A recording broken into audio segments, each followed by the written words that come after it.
a linha de critério a ser adotado no acolhimento dessas imagens. Obviamente, quando as pessoas estão na tela, quando são efetivamente acusadas, estão lá. O que nós fazemos? Nós estamos penalizando seriamente os apresentadores da nossa casa quando eles não estão dando a informação ou a matéria que não seja de uma maneira muito apropriada. De que maneira? Os processos hoje judiciais, eles giram, qualquer processo dá 30, 40, 50 mil, dependendo do que for, dá 80, 100 mil reais. Eles ficam vários anos nesse processo, nessa briga, até porque os veículos de comunicação, de uma forma geral, hoje têm vários escritórios com muitos advogados e bons. Só que, da mesma maneira, hoje cresce muito essa indústria, essa fábrica de advogados que estão contra os veículos de comunicação. A gente vem reprimindo seriamente o nosso pessoal financeiramente. Existe em contrato uma penalidade, tem apresentador que chega a ter que ressarcir 100% quando há. Por exemplo, o Carlos Camargo, quando estava conosco, nós saímos lá de 100% para 20% dos pepinos de contratos de ações judiciais. Léo José, a gente não tem nenhuma em 2 anos. O Cid, a gente não tem nenhum processo.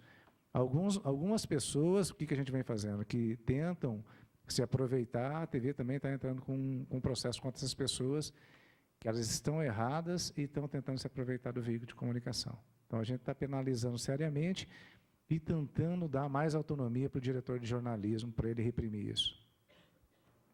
Quanto a Marinei, depois eu passo para os demais, a gente vem fazendo. Eu citei agora há pouco que a gente tinha poucos produtos, a gente tem bem mais hoje. É um trabalho que, desde quando eu assumi a gestão geral da emissora, eu venho falando muito com o meu pessoal, que é um negócio que eu quero, que leve as escolas na TV, que as crianças conheçam os veículos de comunicação.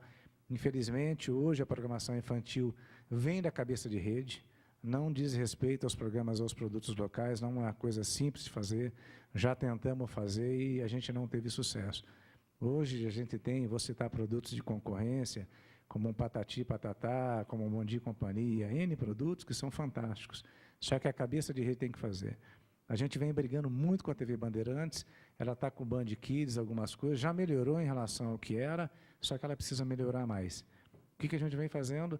Game Over, Entretendo, são produtos que as crianças podem assistir. O governo federal, há cerca de 2 anos, obrigou os veículos de comunicação, mesmo os locais, a introduzir uma tarja de classificação. Então, a gente realmente está preocupado, a gente estuda, não é uma coisa tão simples, a criação de um portal que a gente vem trabalhando, de criar produtos para esse portal que atendam todos os públicos. O nosso processo, a nossa visão, já é atender todos os públicos. O infantil, a gente não tem um produto específico, mas Entretendo, Game Over, já são produtos que atingem classe de 4 a 17.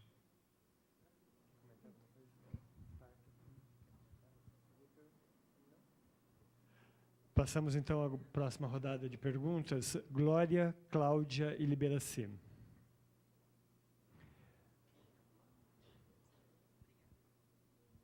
Boa noite a todos. Eu sou Glória, sou aluna de Comunicação Social na Unopar.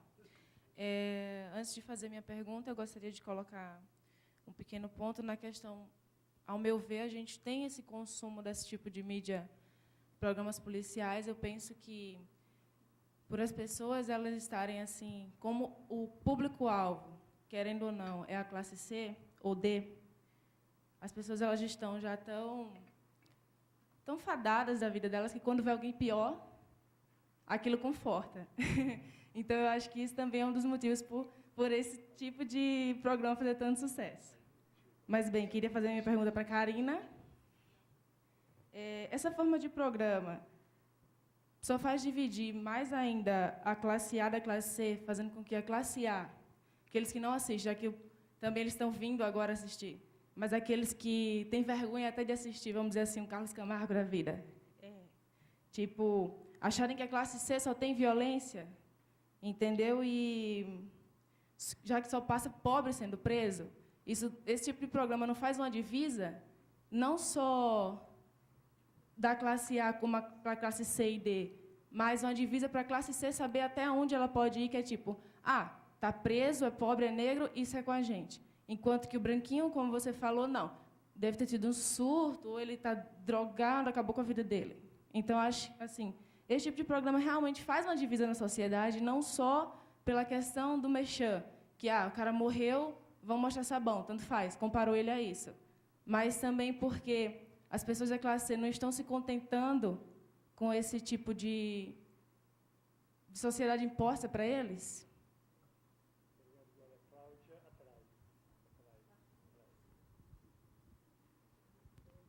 Boa noite, meu nome é Cláudia, sou estudante de jornalismo da Unopar.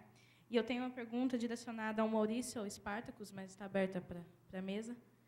A faixa de horário da maioria dos programas de caráter policial, sensacionalista, é na hora do almoço e no final da tarde, que é a hora que quando tem mais pessoas em casa. A audiência ganha destaque por este fator. E o canal é valorizado, né? Ele valoriza esse tipo de programa. Se houvesse uma valorização de programas com outro cunho de interesse público, não poderia haver uma audiência com interesse? Não poderia mudar o perfil do veículo, voltando mais para uma mídia valorizadora da paz?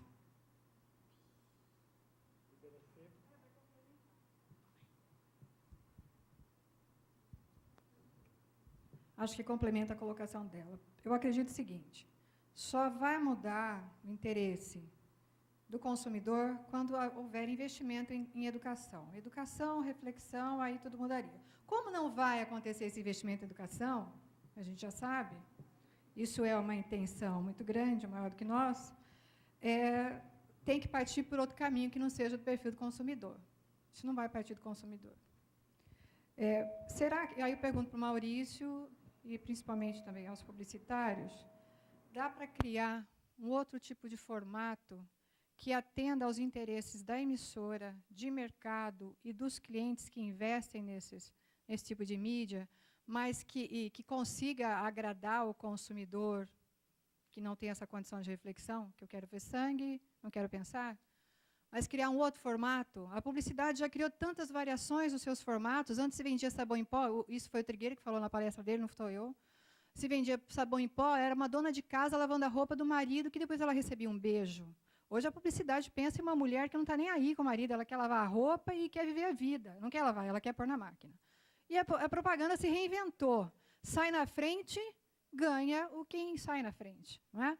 Talvez, será que não tem um meio termo, um formato que consiga atender a todos sem esse banho de sangue? E também tem mais uma colocação. Para mim, a violência não está só nesse tipo de programa.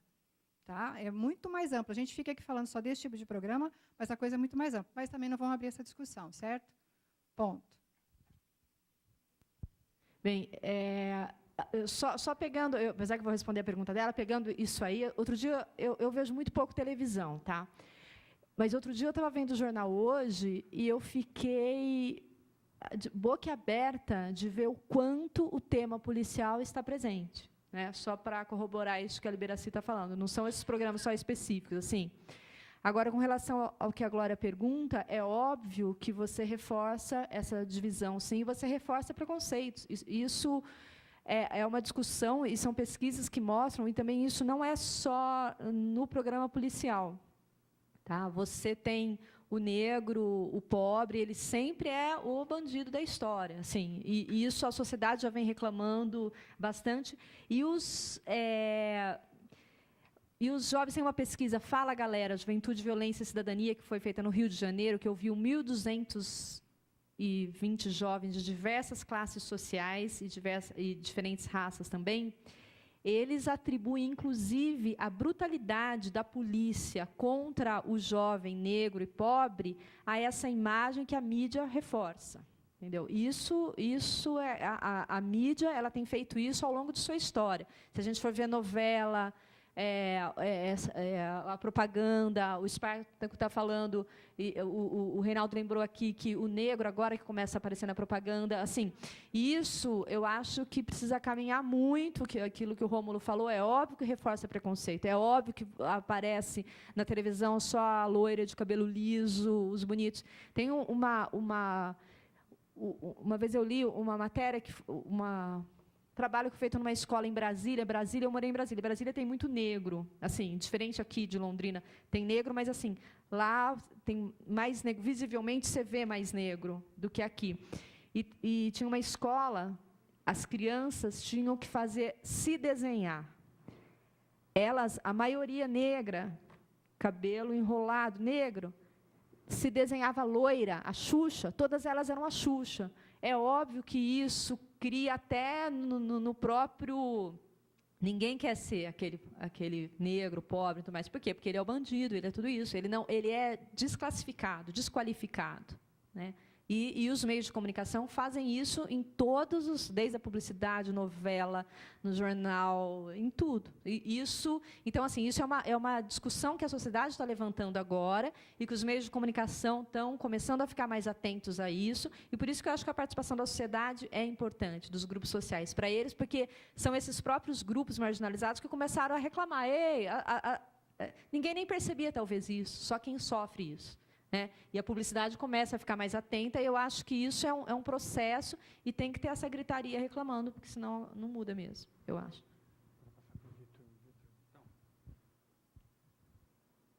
Professora, eu acho assim, as redes sociais estão mudando o perfil na novidade, isso, né? Da comunicação. E quem está fazendo isso são as pessoas, né? Então, alguns veículos estão se reinventando de uma forma legal. Por exemplo, os jornais, as sessões de eu acho, cartas ao leitor, está aumentando demais. Você pega um jornal, por exemplo, o Jornal de Londrina, a Folha de Londrina, vamos falar do Jornal de Londrina, só para dar exemplo. Eu, por exemplo, fico lendo o comentário das pessoas, e umas pessoas brigando com a outra, quer dizer, olha, Leozita, você falou aquilo, eu não concordo, quer dizer, então o que está acontecendo? Isso leva um tempo, mas vai acontecer essa mudança. Eu vejo que os programas policiais, falando dessa expressão mundo cão, que não é muito legal, mas é um pouco de apelação geral dos veículos, né? Eu acho que, por exemplo, esse movimento Londrina Paseando tinha que ter muito mais visibilidade do que teve. Eu sou uma agência de propaganda, Espartaco é uma agência, e eu estou indo contra o jornalismo mesmo. Eu acho que o jornalismo devia dar mais espaço para esse tipo de manifestação que vocês estão fazendo, do que porque o cara que morreu, que matou, que acidentou. É evidente, né? Agora, da Ibope, eu não concordo. Quer dizer, eu compro o espaço porque está disponível, né? Ofereço para o anunciante. Mas que não é muito certo, não é, né?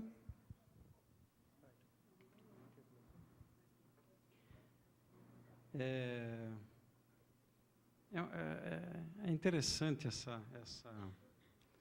essa discussão. O horário do almoço, como a professora perguntou, é lógico, eu não acredito que nenhum veículo de comunicação, muito menos as agências, incentivam que tenha esse tipo de programa. Mas não é isso que momentaneamente é relevante. Nós notamos, e é importante que todos saibam, dificilmente um anunciante se associa a um projeto sem ele ter dados para que ele que possa mensurar o investimento. Ué, mas o programa nem existe, não sabemos quem que vai assistir, ou coisa parecida, por que eu vou pôr dinheiro nele? Então, nós passamos por esse processo. Num plano de comunicação, nós precisamos saber, porque como é uma oportunidade de comunicação, o veículo tem que criar essa oportunidade para que o anunciante, raras vezes, e hoje no mercado nacional, quando uma marca se associa como patrocinadora de um programa, tem no contrato números mínimos de audiência, que até mudam os valores. É isso mesmo, Maurício? É isso mesmo, é isso. Se não der até tal valor, até tal audiência, o valor cai. Ou seja, gente, isso é um negócio. E é um negócio importante. Então, essas mudanças não vem contra a vontade nem do veículo, nem de nós, publicidade, que representamos os nossos clientes, mas o mercado dita muito isso. E a gente nota algumas coisas muito interessantes. Esses dias, na discussão do comércio, não vou sair do assunto, o assunto é o mesmo. Na discussão do horário do comércio, nossa, uma demonização. Até aquele rapaz de óculos, que eu não sei o nome dele, ele fez uma colocação que até esqueci de anotar, quase que demonizando o veículo, que o veículo tem uma influência sobre comportamentos, tal. É relativo isso, tá? Mas vamos voltar ao assunto do horário do comércio. O sindicato diz que as pessoas vão trabalhar mais.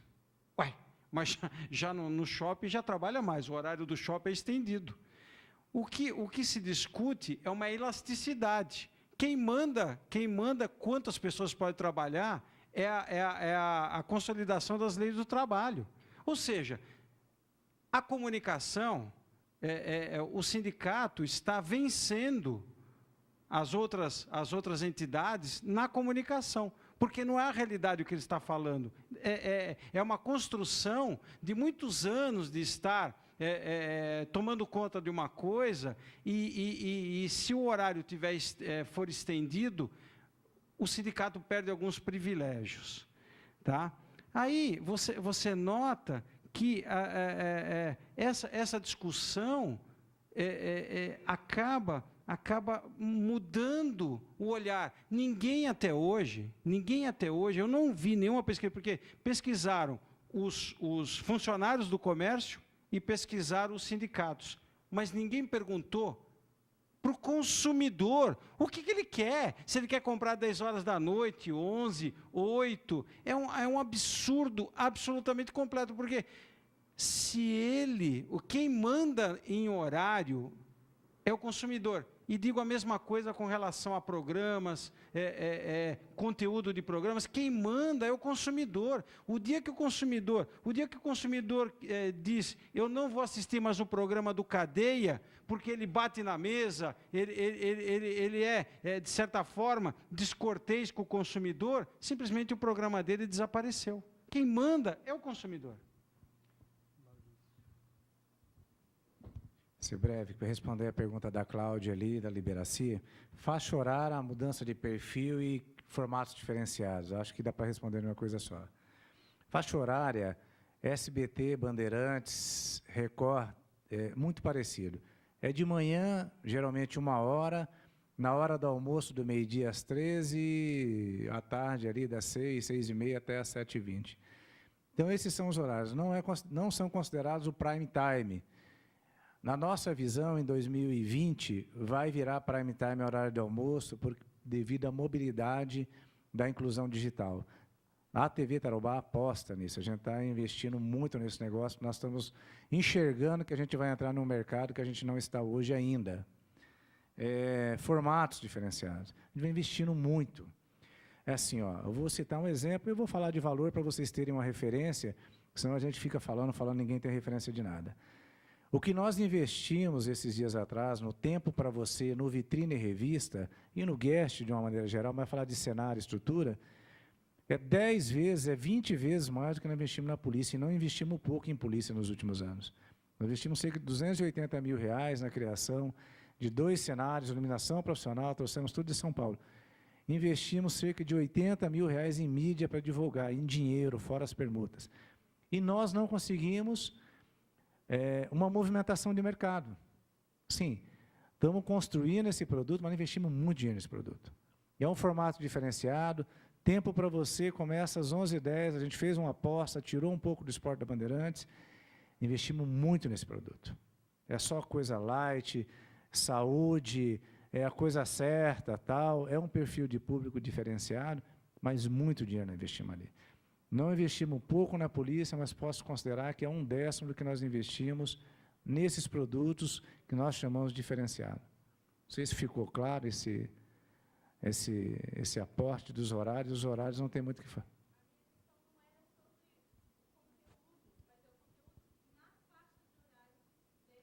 Tá, legal. Vou responder, beleza. Em 2009, nós colocamos um produto chamado Tarobacidade, com uma outra ideia, que era totalmente assistencialismo. Foi um fiasco.